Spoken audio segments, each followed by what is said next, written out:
उसी को समाज में आगे स्थान मिलता है जिसकी नाक लंबी हो।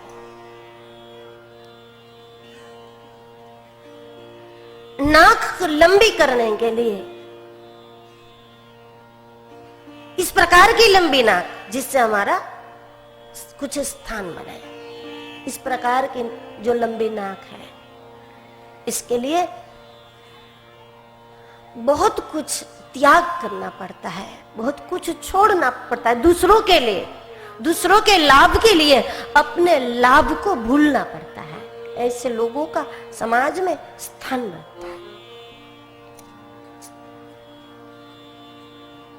केवल दुर्वा से प्रसन्न हो जाते हैं गणेश, उस पर दुर्वा चढ़ाओ, दुर्वा से प्रसन्न हो जाते हैं। जरूरी नहीं कि लाडू ही चाहिए उसको, गुड़ में थोड़ा घी डाल करके रख दो तब भी खुश हो जाते हैं, क्योंकि आप समाज के लिए, दूसरों के लिए तब आप दौड़ सकते हैं, दूसरों के हित का काम आप तब कर सकते हैं, दूसरों के लिए आप तब कुछ प्रयास कर सकते हैं, और दूसरों के लिए तब आप कुछ लूटा सकते हैं। जब आपकी अपनी आवश्यकता कम हो तब आप दूसरों के लिए लूटा सकते हैं, और जब आप दूसरों के लिए लूटा सकते हैं तभी बनता है समाज में स्थान। दूसरों का लेने से, केवल भरने का जिसका स्वभाव है उसको भी तो समाज में कोई स्थान चाहिए अच्छा, लेकिन वो इच्छा ही रह जाती, वो कभी बनती नहीं, उसका नहीं मिलेगा स्थान। इसके लिए छोड़ना पड़ता है, कुछ गंवाना पड़ता है, कुछ लगाना पड़ता है, कुछ लूटाना पड़ता है, और आप तब लूटा सकोगे जब आपकी अपनी आवश्यकता कम हो।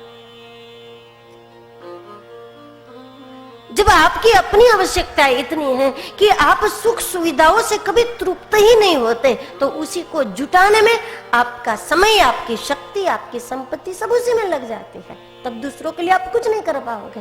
और जब दूसरों के लिए आपके पास धन नहीं है, दूसरों के पास आपके लिए मन नहीं है, दूसरों के लिए आपके पास समय नहीं है, दूसरे के लिए आपके पास कुछ नहीं है, ऐसी स्थिति में व्यक्ति प्रतिष्ठित नहीं बन सकता।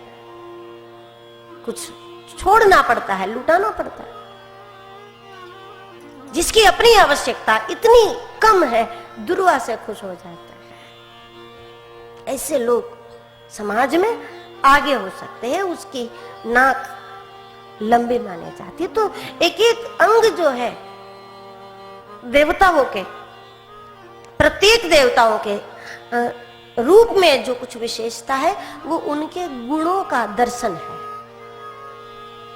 उनके तात्विक अर्थ होता है, उनमें जो गुण है उसका। एक छोटे से चूहे से अपना काम बना लेते हैं, और गणेश से तो साधन दूर रहता है, क्योंकि गणेश के शरीर पर सिंदूर लगा हुआ है, और जहां सिंदूर होता है, सिंदूर से चूहा डरता है। जहां सिंदूर होगा, सिंदूर लगाकर कोई चीज रख दो आप, तो चूहा नहीं छुएगा उसको, चूहा डरता है उससे।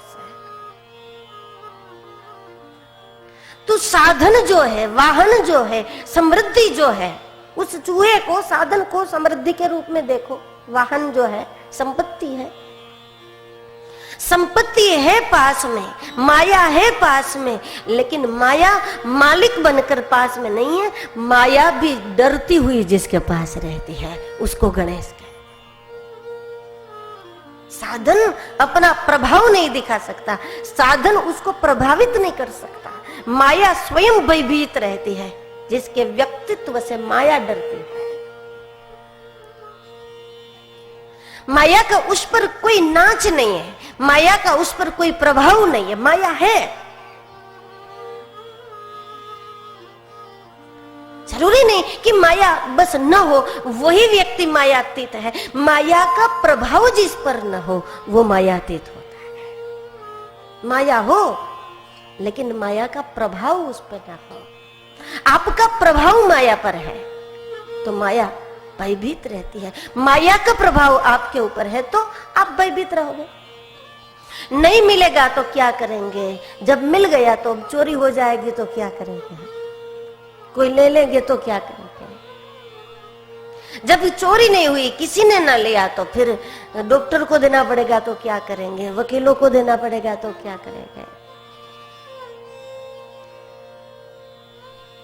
तब आपको डरना पड़ता है। माया का जिसके ऊपर प्रभाव है वो डरता है, जिसका माया पर प्रभाव है उसके पास भी तो संपत्ति होती है, माया होती है, लेकिन माया का प्रभुत्व नहीं है, माया की सत्ता उसके ऊपर नहीं है। माया सावधान रहती है, उससे डरते हैं। तो संपत्ति का जिसके ऊपर प्रभाव होता है वो व्यक्ति कभी प्रतिष्ठित नहीं हो सकता। धनवान की परिभाषा क्या हो सकती है? धनवान वो है कि जिसके पास धन बहुत है। धनवान वो नहीं है जिसके पास धन बहुत हो।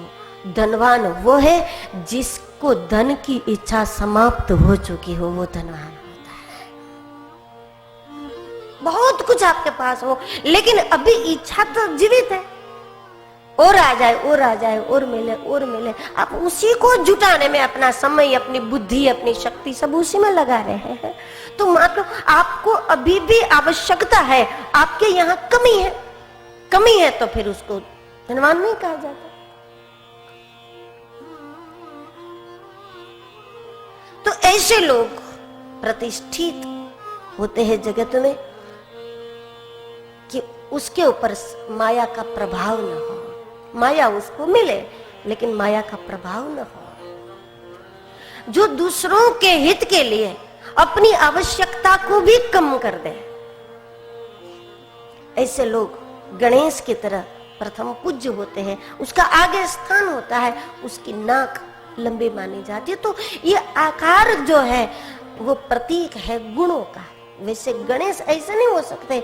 गणेश बहुत सुंदर है, अति सुंदर है।